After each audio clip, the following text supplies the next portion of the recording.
মধ্যপ্রাচ্যে আবারও উত্তেজনার পারদ চড়ছে। যুদ্ধবিরতির আশা আর নতুন সংঘাতের শঙ্কা, দুয়ের মাঝখানে দাঁড়িয়ে বিশ্ব রাজনীতি। আর এই অনিশ্চয়তার কেন্দ্রে এখন ইরানের নতুন 14 দফা প্রস্তাব।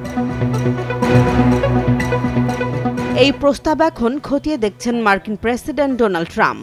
তবে শুরুতেই স্পষ্ট করে দিয়েছেন, ইরানের ওপর তার আস্থা এখনও তৈরি হয়নি। 4 দশকের বেশি সময় ধরে তেহরানের কর্মকাণ্ড তার সন্দেহ আরও বাড়িয়ে দিয়েছে। এর আগেও ইরানের একটি প্রস্তাব সরাসরি প্রত্যাখ্যান করেছিলেন ট্রাম্প।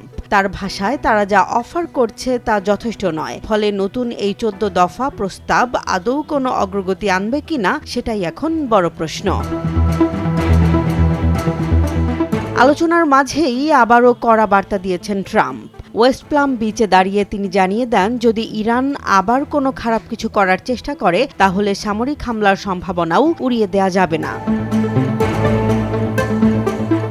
এই সংকটের পেছনে আছে সাম্প্রতিক রক্তক্ষয়ী ইতিহাস। চলতি বছরের 28 ফেব্রুয়ারি ইসরায়েল ও ইউনাইটেড স্টেট যৌথভাবে ইরানে হামলা চালায়। এরপর টানা 40 দিন ধরে চলে ভয়াবহ সংঘাত। পরে পাকিস্তানের মধ্যস্থতায় আসে সাময়িক স্বস্তি। 8 এপ্রিল শুরু হয় 2 সপ্তাহের যুদ্ধবিরতি, যা পরে বাড়ানো হয় অনির্দিষ্টকালের জন্য। কিন্তু সেই শান্তির মেয়াদ এখন আবার প্রশ্নের মুখে। বিশ্লেষকরা বলছেন, ট্রাম্পের এই কঠোর অবস্থান কেবল প্রতিক্রিয়া নয়, এটি হতে পারে একটি কৌশল। চাপ বাড়িয়ে ইরানকে আরও ছাড় দিতে বাধ্য করার চেষ্টা।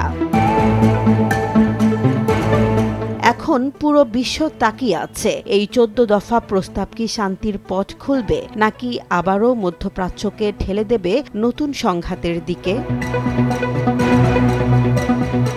জেসমিন জাহান, নিউজ ডেস্ক, জনবাণী।